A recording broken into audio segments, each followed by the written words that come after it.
கர்த்தருடைய நாமத்திற்கு மகிமை உண்டாகட்டும். உங்கள் யாவருக்கும் எங்கள் அன்பின் வாழ்த்துக்களையும் புதிய வருட ஸ்தோத்திரங்களையும் தெரிவித்துக் கொள்கிறோம். கர்த்தருடைய நாமத்திற்கே மகிமை உண்டாவதாக. கர்த்தர் நம்மை கடந்த வருடம் முழுவதும் கண்மணி போல காத்து 2023 வருஷமெல்லாம் எல்லா பொல்லாப்புக்கும் எல்லா தீங்குக்கும் விலக்கி கிருபையினால முடிசூட்டி இந்த புதிய ஆண்டை காண செய்த தேவனுக்கு மகிமை உண்டாவதாக. கர்த்தருக்கு ஸ்தோத்திரம். இந்த 2024 ஆண்டு உங்களையும் என்னையும் கர்த்தர் அபரிதமாய் அளவில்லாமல் ஆசீர்வதிப்பாராக. கர்த்தருடைய நாமத்திற்கே மகிமை உண்டாகட்டும். நம்முடைய தேவன் 23ஆம் வருஷத்திலே காத்தவர், நடத்தினவர், போஷித்தவர், உடுத்திவித்தவர். இந்த 24ஆம் ஆண்டிலும் கடந்த வருஷத்தை காட்டிலும் பெரிய நன்மைகளையும் ஆசீர்வாதங்களையும் நமக்கு தந்து ஆசீர்வதிப்பாராக. கர்த்தருடைய நாமத்திற்கு மகிமை உண்டாகட்டும். ஒரு விசை கூட உங்கள் யாவருக்கும் எங்கள் இதயத்தின் ஆழத்திலிருந்து புதிய வருட ஸ்தோத்திரங்களையும் வாழ்த்துக்களையும் தெரிவிக்கிறோம். கர்த்தர் நம்மை ஆசீர்வதிப்பாராக. இந்த ஆண்டிலே நான் வாக்குத்தத்தத்திற்காக ஜெபித்து கொண்டிருந்த போது எனக்கு இருதயத்தில் துணித்த ஒரு வார்த்தையை நான் உங்களோடு கூட பேச ஆசிக்கிறேன்.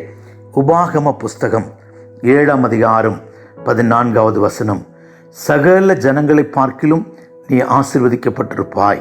கர்த்தருக்கு ஸ்தோத்திரம்.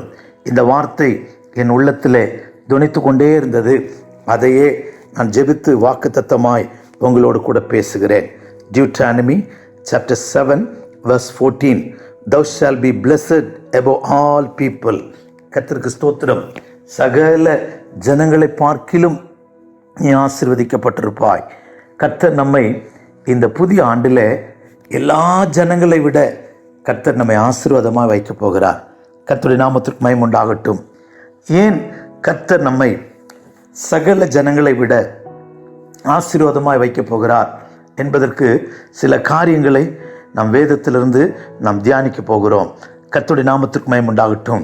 மெய்யாகவே இந்த வார்த்தையை நாம் நம்புவோம். கர்த்தர் நம்மை சகல ஜனங்களிலும் ஆசீர்வாதம் உள்ளவர்களாய், மேன்மையுள்ளவர்களாய், நன்மைக்கு சொந்தக்காரராய் கர்த்தர் உங்களை என்னையும் மாற்றுவாராக. கர்த்தருடைய நாமத்திற்கு மகிமை உண்டாகட்டும். இதில் 2 குறிப்புகளை நாம் தியானிக்க போகிறோம்.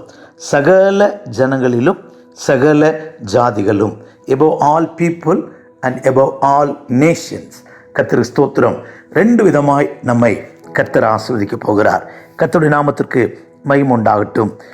சகல ஜனங்களிலும், மீண்டும் அந்த வசனத்தை சொல்லுகிறேன், சகல ஜனங்களை பார்க்கிலும் நீ ஆசீர்வதிக்கப்பட்டிருப்பாய். கர்த்தருக்கு ஸ்தோத்திரம். அப்படியானால் ஏன் சகல ஜனங்களை விட உங்களையும் என்னையும் ஆசீர்வதிக்க போகிறார் அப்படின்னு சொன்னால் அதற்கு முதல் காரணம், கர்த்தருக்கு ஸ்தோத்திரம், நிறைய காரணங்கள் இருக்கிறது. அதில் முதல் காரணம், கர்த்தருக்கு ஸ்தோத்திரம், நீங்களும் நானும் அவருடைய சொந்த ஜனம், பெக்குலியர் பீப்புள். கர்த்தருக்கு ஸ்தோத்திரம். அவராலே பர்ச்சேஸ்டு பீப்புள், நாம் வாங்கப்பட்ட ஜனம். 3வது பெக்குலியர் ட்ரெஷர். கர்த்தருக்கு ஸ்தோத்திரம். 3 காரியத்தை நான் உங்களோடு கூட சொல்ல விரும்புகிறேன். முதலாவது, கர்த்தருக்கு ஸ்தோத்திரம், பெக்குலியர் பீப்புள், அவருடைய சொந்த ஜனம். பர்ச்சேஸ்டு பீப்புள், நாம் அவருடைய விலைக்கு வாங்கப்பட்ட ஜனம். 3வது, கர்த்தருக்கு ஸ்தோத்திரம், பெக்குலியர் ட்ரெஷர், நாம் அவருடைய சொந்த சம்பத்து, சொத்தாக நாம் காணப்படுகிறோம். ஆனபடினாலே கர்த்தர் நம்மை ஆசீர்வதிக்க விரும்புகிறார். எப்படி ஆசீர்வதிக்க விரும்புகிறார்னா, சகல ஜனங்களை பார்க்கிலும், இந்த பூமியில் இருக்கிற எல்லா ஜனங்களை பார்க்கிலும், புறஜாதிகளுக்கும் நமக்கும் ஒரு வித்தியாசம். இஸ்ரவேல் ஜனங்கள் எகிப்தில் இருந்தார்கள். எகிப்தியருக்கும் இஸ்ரவேலருக்கும் ஒரு வித்தியாசத்தை உண்டு பண்ணினார். கர்த்தருக்கு ஸ்தோத்திரம். அதே போல எகிப்திய ஜனங்களிலிருந்து இஸ்ரவேலரை வித்தியாசப்படுத்தி ஆசீர்வதித்த தேவன். அந்த எபிரேய ஸ்திரீகள் சொன்னார்களே, நாங்கள் அவர்கள் மருத்துவம் செய்ய போகும் முன்னுமே அவர்கள் பலசாலிகள் பிள்ளைகளை பெற்றெடுக்கிறார்கள்.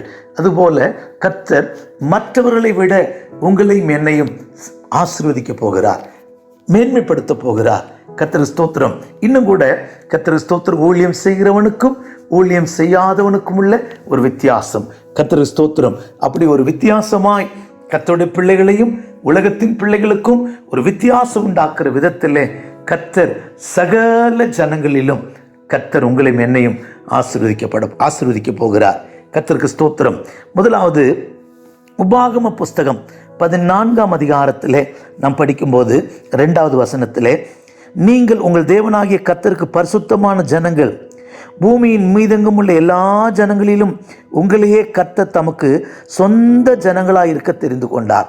கர்த்தருக்கு ஸ்தோத்திரம். அப்படியானால் கர்த்தர் நம்மை தெரிந்தெடுத்த நோக்கம் என்னன்னா, அவருக்கு சொந்தமாக இருக்க, அவருக்கு சொந்த ஜனமாக இருக்க. கர்த்தருக்கு ஸ்தோத்திரம்.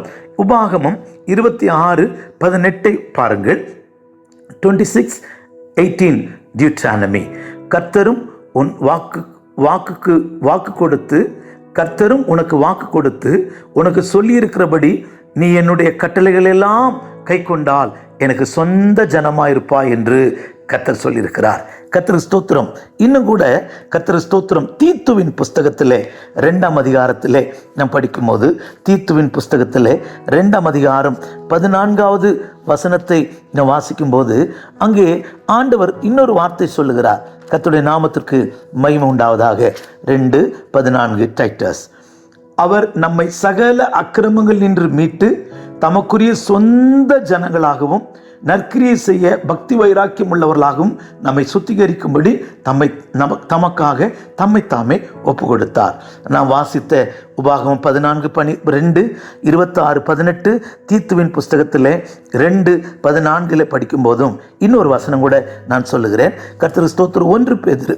1 பேதுருவின் புஸ்தகத்தில் 2ஆம் அதிகாரம் 9ஆம் வசனத்திலே, 1 Peter chapter 2 verse 9, நீங்களோ உங்களை அந்தகாரத்தில் நின்று தம்முடைய ஆச்சரியமான ஒளியிடத்துக்கு வரவழைக்கிட்ட புண்ணியங்களை அறிவிக்கும்படி தெரிந்து கொள்ளப்பட்ட சந்ததியாரும் ராஜரிகமான ஆசாரிய கூட்டமாயும் பரிசுத்த ஜாதியாயும் அவருக்கு சொந்தமான ஜனங்களுமாய் இருக்கிறீர்கள். நான் வாசித்த இந்த வசனத்தில் எல்லாம் நான் படிக்கும்போது, கர்த்தருக்கு ஸ்தோத்திரம், உங்களை என்னையும் நீ எனக்கு சொந்தம், நீ எனக்கு சொந்தம். You are my peculiar people. You are special people for me. கர்த்தருக்கு ஸ்தோத்திரம். எத்தனையோ ஜனங்கள், எத்தனையோ ஜாதிகள் இந்த பூமியில் இருக்கும்போது கர்த்தர் இஸ்ரவேல் ஜனங்களை மாத்திரம் தேவன் தெரிந்தெடுத்தது போல, கர்த்தருக்கு ஸ்தோத்திரம், உங்களை என்னை பார்த்து கர்த்தர் சொல்லுகிறார், நான் உன்னை எனக்கு சொந்தமாக்கி கொண்டேன், நான் உன்னை சொந்தமாய் மாற்றியிருக்கிறேன். ஆனபடினால தான் எல்லா ஜனங்களை விட நான் உன்னை ஆசீர்வதிக்க போகிறேன். சகல ஜனங்களை பார்க்கிலும் நீ ஆசீர்வதிக்கப்பட்டிருப்பாய். கர்த்தருடைய நாமத்திற்கு மகிமை உண்டாகட்டும். அப்படியானால் நாம் விசுவாசிப்போம், நான் கர்த்தருடைய சொந்த ஜனம், நான் அவருடைய ஜனம், என் தேவன் எனக்கு சொந்தமா இருக்கிறார். கர்த்தருக்கு ஸ்தோத்திரம். பரலோக குடும்பம் இருக்கிறது. அந்த குடும்பத்தில் பிதாவாகிய தேவன் எனக்கு தகப்பனா இருக்கிறார். இயேசு என்ற மூத்த சகோதரனா இருக்கிறார். நான் பரலோக குடும்பத்துக்கு சொந்தக்காரன்.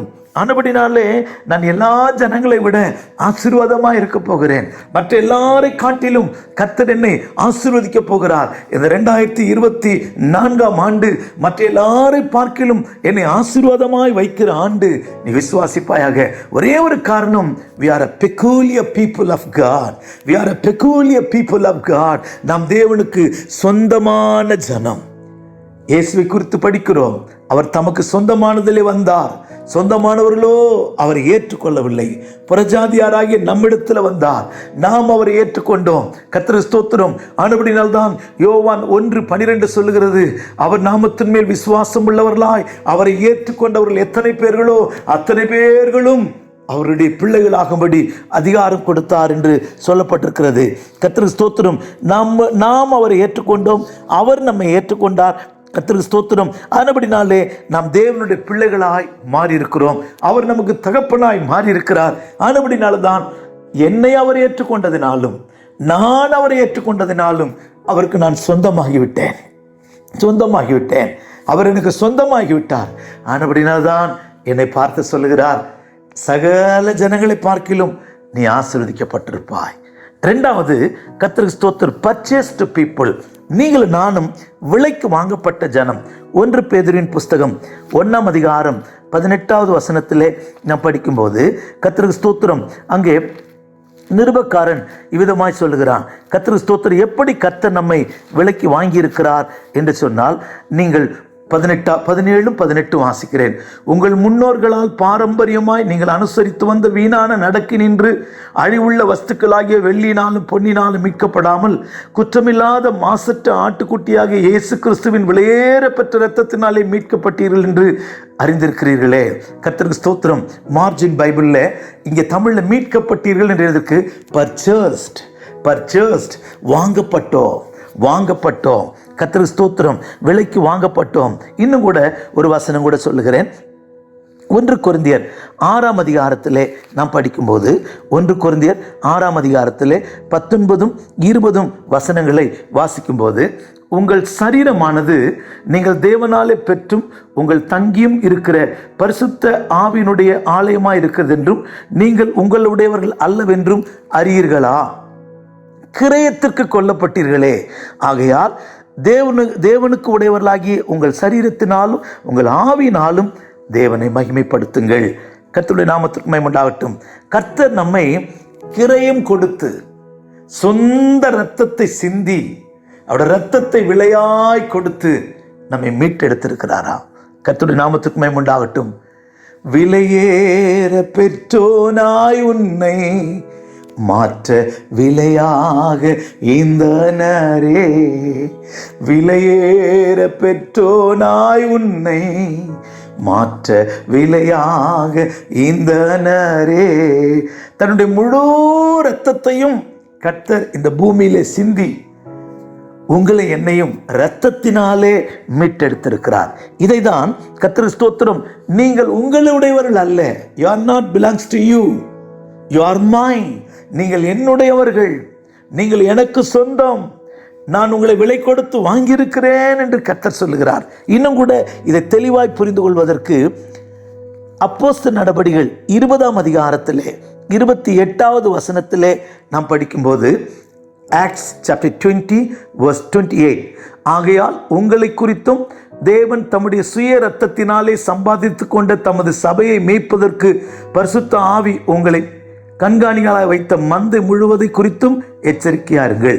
சுய இரத்தத்தினாலே சம்பாதித்து கொண்ட சபை, தன்னுடைய சொந்த இரத்தத்தினாலே. கர்த்தருக்கு ஸ்தோத்திரம். மறுபடினால்தான் ஒரு போர்ச்சவன் ஓடி வந்து சிலுவையிலே தொங்கிக் கொண்டிருக்கிற இயேசுனுடைய விழாவிலே குத்தினான். இரத்தமும் தண்ணீரும் வந்தது. அப்படியானால் அவருடைய சரீரத்தில் இருக்கிற முழு இரத்தத்தையும் சிந்தி விட்டார். ஏன் தெரியுமா? உங்களை என்னையும் விலையாய் கொடுத்து மீட்டுக்கொள்ள பர்ச்சேஸ்ட். கர்த்தர் ஸ்தோத்திரம். எனக்கு அருமையானவர்களே, உங்களை என்னை கர்த்தர் விலையாய் கொடுத்து மீட்டு இருக்கிறார். கர்த்தருடைய நாமத்திற்கு மகிமை உண்டாகட்டும். இதைதான் யாத்திராகம புஸ்தகத்திலே மோசே பாடும்போது சொல்லுகிறான். யாத்திராகம புஸ்தகம் 15ஆம் அதிகாரம் 16வது வசனத்திலே, எக்ஸோடஸ் chapter 15 verse 16, கர்த்தருக்கு ஸ்தோத்திரம். அங்கே படிக்கும்போது மோசே சொல்லுகிற வார்த்தையை பாருங்கள். 15-16, பயமும் திகிலும் கர்த்தாவே உமது ஜனங்கள் கடந்து போகும் வரையும், நீர் மீட்ட ஜனங்களே கடந்து போகும் வரையும் அவர்களுடைய புயத்தின் மகத்துவத்தினால் கல்லை போல அசவற்றிருப்பார்கள். பயமும் திகிலும் அவர்கள் மேல் விழும். கர்த்தாவே உமது ஜனங்கள் கடந்து போகும் வரைக்கும் நீர் மீட்ட ஜனங்கள், அது இங்கிலீஷ்ல பர்ச்சேஸ்டு பீப்புள். கர்த்தர் ஸ்தோத்திரம். பர்ச்சேஸ்டு பீப்புள் என்று எழுதப்பட்டிருக்கிறது. அப்படியானால் கர்த்தர் நம்மை முழு இரத்தத்தையும் சிந்தி நம்மை கர்த்தர் என்ன செய்தாராம்? நம்மை மீட்டெடுத்திருக்கிறார். கர்த்தருடைய நாமத்திற்கு மகிமை உண்டாகட்டும். உங்களுக்காக எனக்காக முழு இரத்தத்தையும் சிந்தி தேவன் நம்மை மீட்டெடுத்திருக்கிறார். கர்த்தருடைய நல்ல நாமம் மகிமைப்படுவதாக. கர்த்தருக்கு ஸ்தோத்திரம். ஆம் பிரியமானவர்களே, உங்களுக்காக எனக்காக முழு இரத்தம் which thou hast purchased, the people pass over which thou hast purchased, உங்களை என்னையும் வாங்கி இருக்கிறார்.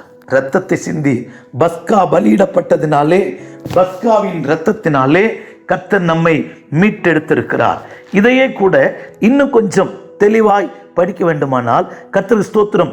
எபேசியர் நிருபம் 1ஆம் அதிகாரம் 14ஆம் வசனத்திலே, எபேசியர் 1:14 நாம் படிக்கும்போது, அவருக்கு சொந்தமானவர்கள் மகிமைக்கு புகழ்ச்சியாக மீட்கப்படுவார்கள் என்பதற்கு ஆவியானவர் தாமே அச்சாரமா இருக்கிறார். கர்த்தருக்கு ஸ்தோத்திரம். ஆவியானவர் அதற்கு முத்திரையா இருக்கிறாராம். நீங்களும் நானும் அவருக்கு சொந்தமானவர்கள். கர்த்தருடைய நாமத்திற்கு மகிமை உண்டாகட்டும். இங்கே ஏர்னஸ்ட் என்கிற ஒரு வார்த்தை பயன்படுத்தப்பட்டிருக்கிறது. அவர் நமக்கு முன்பணம், பரிசுத்த ஆவியை நமக்கு முன்பணமாய் கொடுத்து நம்மை மீட்டிருக்கிறார். கர்த்தருக்கு ஸ்தோத்திரானபடினாலே நீங்களும் நானும் அவருக்கு சொந்தமானவர்கள், அவருக்கு வேண்டியவர்களாய் மாறிவிட்டோம். Which is the earnest of our inheritance until the redemption of the purchased possession. கர்த்தருக்கு ஸ்தோத்திரம். பிரியமானவர்களே, சொந்தமானவர்களாய் நம்மை வாங்கி இருக்கிறார். ஒரு தைரியம் உண்டாகட்டும். I am a peculiar person. I am a peculiar people. I am purchased people. So என்னை கர்த்தர் எல்லா ஜனங்களுக்கு முன்பாக ஆசீர்வாதமாக வைக்க போகிறார். இன்னொரு காரியத்தை சொல்லுகிறேன். கர்த்தருக்கு ஸ்தோத்திரம். We are a peculiar treasure. நீங்களும் நானும் அவருடைய சொந்த சம்பத்தா இருக்கிறோம். 135ஆம் சங்கீதம், Psalms 135 verse 4 அதில் படிக்கும்போது கர்த்தருக்கு ஸ்தோத்திரம், ஆண்டவர் சொல்லுகிறார், யாக்கோபை தனக்கு சொந்தமாகவும் இஸ்ரவேலை தனக்கு சுதந்திரமாகவும் அவர் என்ன செய்தாராம்? தெரிந்து கொண்டார் என்று படிக்கிறோம். வாசிக்கிறேன். 35:4. கர்த்தர் யாக்கோபை தமக்காகவும் இஸ்ரவேலை தமக்கு சொந்தமாகவும் தெரிந்து கொண்டார். கர்த்தருடைய நாமத்திற்கு மகிமை உண்டாகட்டும். சொந்தமாக, அங்கே ட்ரெஷர், நமக்கு சொத்தாக நம்மை தெரிந்து கொண்டார் என்று நாம் படிக்கிறோம். கர்த்தருடைய நாமத்திற்கு மகிமை உண்டாகட்டும். நீங்களும் நானும் அவருடைய சொந்த சம்பத்தா இருக்கிறோம், சொத்தா இருக்கிறோம். கர்த்தருக்கு ஸ்தோத்திரம். ஆனபடினால்தான் கர்த்தர் நம்மை பார்த்து சொல்லுகிறார், கர்த்தருக்கு ஸ்தோத்திரம், நான் உன்னை சகல ஜனங்களிலும் ஆசீர்வாதமாய் வைப்பேன். For the Lord had chosen Jacob unto himself and Israel for his peculiar treasure. கர்த்தருக்கு ஸ்தோத்திரம். யாக்கோபை சுதந்திரமாகவும் இஸ்ரவேலை சொந்தமாகவும் தெரிந்து கொண்டாராம். கர்த்தருக்கு ஸ்தோத்திரம். இஸ்ரவேலை தமக்கு சொந்தமாக தெரிந்து கொண்டார். ஆங்கிலத்தில் பெக்குலியர் ட்ரெஷர் என்று எழுதப்பட்டிருக்கிறது. நீதாவுடைய சொத்து, நீதாவுடைய சொத்து. இதைதான் யாத்திராகம புஸ்தகம் 19ஆம் அதிகாரத்திலே 5வது வசனத்திலே படிக்கும்போது கர்த்தருக்கு ஸ்தோத்திரம், ஆண்டவர் உங்களுக்கு எனக்கு சொல்லுகிற வார்த்தை என்னவென்றால், Exodus chapter 19 verse 5, நான் எகிப்தியருக்கு செய்ததையும் நான் உங்கள் கழுகுகளுடைய சட்டைகளின் மேல் சுமந்து உங்களை என்னிடத்திலே சேர்த்து கொண்டதை நீங்கள் கண்டீர்கள். இப்பொழுது நீங்கள் என் வாக்கை கேட்டு என் உடன்படிக்கையை கைக்கொள்வீர்களானால் சகல ஜனங்களிலும் நீங்களே எனக்கு சொந்த சம்பத்தாயிருப்பீர்கள். கர்த்தருக்கு ஸ்தோத்திரம். நீங்கள் தான் என்னுடைய சொந்த சம்பத்து, நீங்கள் தான் என்னுடைய சொந்த சம்பத்து என்று சொல்லுகிறார். கர்த்தர் உங்களை என்னையும் சம்பத்தாக, சொத்தாக, கர்த்தருக்கு ஸ்தோத்திரம், ஆஸ்தியாக கர்த்தர் நம்மை மாற்றி வைத்திருக்கிறார். கர்த்தருக்கு மகிமை உண்டாகட்டும். அப்படியானால் இந்த வருஷம் உங்களை என்னையும் கர்த்தர் பல சகல ஜாதிகளிலும் உங்களை என்னை ஆசீர்வாதமாய் வைக்க போகிறார். கர்த்தருக்கு ஸ்தோத்திரம். You shall be a peculiar treasure unto me above all people. கர்த்தருக்கு ஸ்தோத்திரம். நீங்கள் எனக்கு சொந்த சம்பத்தாய் இருப்பீர்கள். எல்லா ஜனங்களை விட நீங்க தான் என் சொந்த சம்பத்து. அதனால நான் உங்களை சகல ஜனங்களை விட ஆசீர்வதிக்க போகிறேன். இரண்டாவதாக கர்த்தருக்கு ஸ்தோத்திரம், அவர் நம்மை சகல ஜனங்களை ஆசீர்வதிக்கிறது மட்டும் இல்லை, செப்பனியாவின் புஸ்தகத்திலே 3ஆம் அதிகாரத்திலே நாம் படிக்கும்போது, செப்பனியா 3ஆம் அதிகாரத்திலே படிக்கும்போது அங்கே 19 20 வசனங்களை படிக்கும்போது, இதோ அக்காலத்திலே உன்னை சிறுமைப்படுத்தின யாவரையும் நான் தண்டிப்பேன், நொண்டியானவனை ரட்சித்து தள்ளுண்டவனை சேர்த்துக் கொள்வேன். அவர்கள் வெட்கம் அனுபவித்த சகல தேசங்களிலும் அவர்களுக்கு புகழ்ச்சியும் கீர்த்தியும் உண்டாக செய்வேன். அக்காலத்திலே உங்களை கூட்டிக் கொண்டு வருவேன், அக்காலத்திலே உங்களை சேர்த்துக் கொள்வேன். உங்கள் கண்காண நான் உங்கள் சிறையிருப்பை திருப்பும் போது பூமியில் உள்ள சகல ஜனங்களுக்குள்ளும் உங்களை கீர்த்தியும் புகழ்ச்சியுமாய் வைப்பேன். சகல ஜனங்களிலும் உன்னை ஆசீர்வதிக்கிற அட்டவனாய் மாத்திரமல்ல, சகல ஜனங்களிலும் கர்த்தர் உன்னை கீர்த்தியும் புகழ்ச்சியுமாய் வைப்பேன் என்று சொல்லுகிறார். கர்த்தருக்கு ஸ்தோத்திரம். எப்படி கீர்த்தி வைக்க போகிறார்? எப்படி நமக்கு ஃபேம், கர்த்தருக்கு ஸ்தோத்திரம், பிரைஸ் எப்படி நமக்கு உண்டாகும் அப்படின்னு சொன்னால் அதுக்கு 1-2 காரியங்களை சொல்லுகிறேன். ஒன்று, யோசுவா 6ஆம் அதிகாரத்திலே 27வது வசனத்திலே நாம் படிக்கும்போது, இவ்விதமாக கர்த்தர் யோசுவாவோடு கூட இருந்து அவன் கீர்த்தி தேசமெங்கும் பரம்பிற்று. கர்த்தர் யோசுவாவோடு கூட இருந்தார். உன்னை கீர்த்தியாய் வைக்க போகிறார். உன்னை கீர்த்தியாய் வைக்க போகிறார். கர்த்தர் ஸ்தோத்திரம். புகழ்ச்சியாய் வைக்க போகிறார். அதற்கு கர்த்தர் சொல்ற ஒரே ஒரு வார்த்தை என்னன்னா, நான் உன்னோடு கூட இருப்பேன். நான் உன்னோட கூட இருந்து உன்னை நான் கீர்த்தியும் புகழ்ச்சியுமாய் வைப்பேன். கர்த்தருடைய நாமத்திற்கு மகிமை உண்டாகட்டும். கர்த்தர் ஸ்தோத்திரம். The Lord was with Joshua and his fame was noised throughout the country. கர்த்தர் ஸ்தோத்திரம். அவனுடைய Lord was with Joshua. கர்த்தர் யோசுவாவோடு கூட இருந்தார். நம்மோடு கூட கர்த்தர் இருந்து வருஷத்தின் துவக்கம் முதல் முடிவு வரையும் கர்த்தர் கூட இருந்து நம்மை கீர்த்தியாய் மாற்றப் போகிறார். விசுவாசிப்போம். இரண்டாவதாக 1 நாளாகம புஸ்தகம் 14ஆம் அதிகாரம், 1 Chronicles chapter 14 verse 16 and 17 அதை படிக்கும்போது கர்த்தர் ஸ்தோத்திரம். அங்கே தாவீதுக்கு கர்த்தர்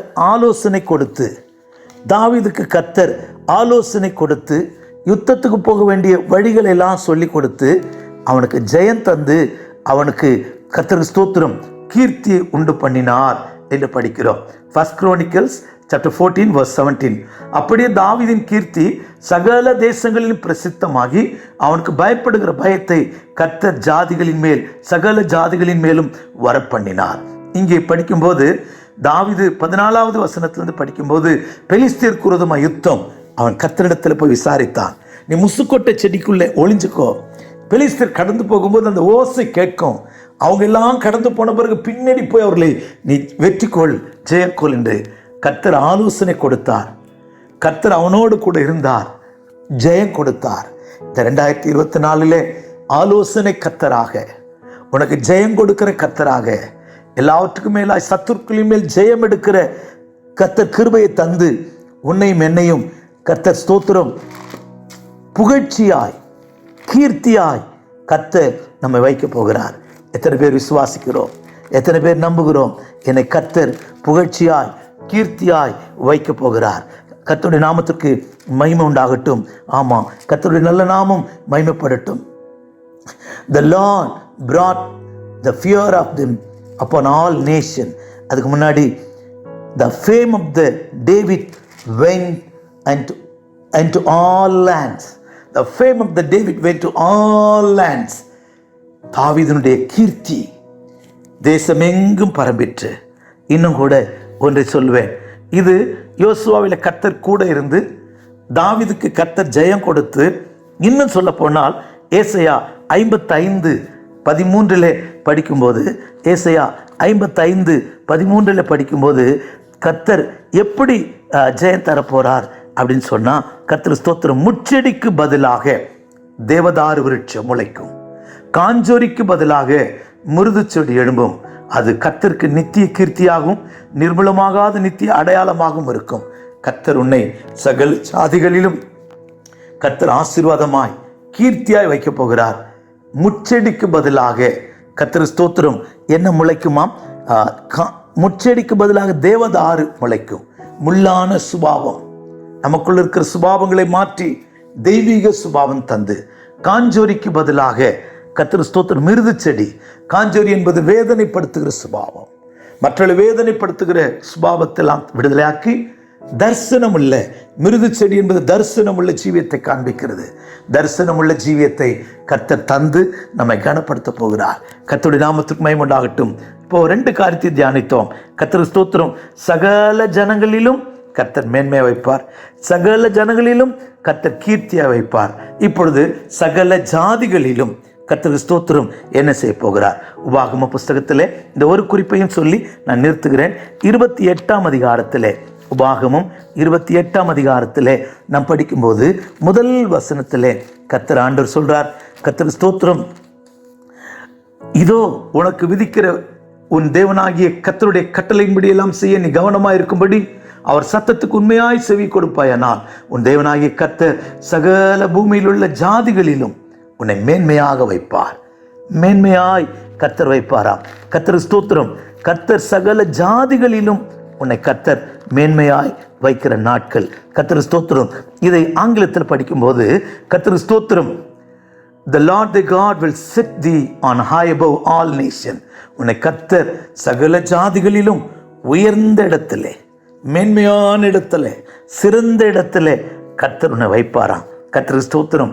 யாரை உயர்ந்த இடத்திலே வைப்பார் என்று சொன்னால் நம்ம எல்லாருக்கும் தெரியும்.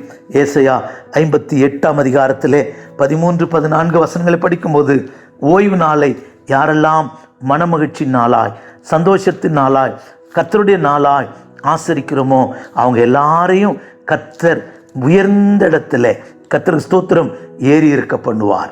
அப்பொழுது கர்த்தரின் மனமகிழ்ச்சியா இருப்பாய். பூமியின் உயர்ந்த இடங்களிலே உன்னை ஏறி இருக்க பண்ணுவார். ஓய்வு நாளை அசட்டை பண்ணாமல், ஓய்வு நாளை ஸ்கிப் பண்ணாம, ஆராதனை முடக்காம, ஆராதனைக்கு இந்த வருஷத்துல முதலிடம் கொடுப்போம். இரண்டாவதாக கர்த்தருக்கு ஸ்தோத்திரம், நீதிமொழிகள் 29-25 நீதிமொழிகளில் படிக்கும்போது அங்கே கர்த்தர் சொல்றார். கர்த்தருக்கு ஸ்தோத்திரம். அங்கே கர்த்தரை நம்புகிறவனுக்கு உயர்ந்த அடைக்கலம் உண்டு. கர்த்தருக்கு ஸ்தோத்திரம். கர்த்தரை நம்புவோம். எல்லா சூழ்நிலையிலும், எல்லா நிலவரத்திலும் கர்த்தரை மாத்திரம் நம்புகிற மனுஷராய் மாறுவோம். அப்படியானால் நமக்கு மேன்மை உண்டு. மனுஷருக்கு பயப்படும் பயம் கண்ணியை வருவிக்கும். கர்த்தரை நம்புகிறவனோ உயர்ந்த அடைக்கலத்தில் வைக்கப்படுவான். உன்னை உயர்ந்த அடைக்கலத்தில் கர்த்தர் வைக்க வேண்டுமானால் கர்த்தருக்கு ஸ்தோத்திரம், தேவனை மாத்திரம் நம்புவோம். தேவனை மாத்திரம் நம்புவோம். கர்த்தருக்கு ஸ்தோத்திரம். அதோடு மாத்திரமல்ல, 91ஆம் சங்கீதத்திலே 14ஆம் வசனத்திலே படிக்கும்போது, 91ஆம் சங்கீதம் 14வது வசனத்திலே வாசிக்கும்போது அங்கே ஆண்டவர் சொல்லுகிற இன்னொரு வார்த்தை படிக்கிறோம். Because he hath set his love upon me, therefore I will deliver him, I will set him on high, because he hath known my name. கர்த்தருக்கு ஸ்தோத்திரம். அவன் என்னிடத்தில் வாஞ்சையா இருக்கிறபடினால், ஆங்கிலத்தில் என் மேல் அன்பு வைத்திருக்கிறபடினால், set his love is, கர்த்தருக்கு ஸ்தோத்திரம், he hath set his love upon me, என் மேல் அன்பு வச்சிருக்கிறபடினால் அவர் அன்பு கூறுகிறவர்களா இருப்போம். உயர்ந்த இடத்துல கர்த்தர் நம்மை வைப்பார், உயர்த்துவார், கனப்படுத்துவார், ஆசீர்வதிப்பார், மேன்மைகளால் நம்மை நிரப்புவார். இந்த வருஷம் மெய்யாகவே சகல ஜனங்களிலும் கர்த்தர் நம்மை ஆசீர்வதிக்க போகிறார். சகல ஜனங்களை பார்க்கிலும் நம்மை ஆசீர்வதிக்க போகிறார். சகல ஜனங்களிலும் நம்மை கீர்த்தியா வைக்க போகிறார். சகல ஜாதிகளிலும் கர்த்தர் நம்மை மேன்மையா வைக்க போகிறார். இவர்களுக்காக காத்திருப்போம். இவளுக்காக கட்டளைகளை கை கொள்வோம். கர்த்தர் நம்மை வாக்கு தத்தத்தின்படியே நடத்தி மேன்மைப்படுத்துவாராக. ஒப்பு கொடுப்போமா?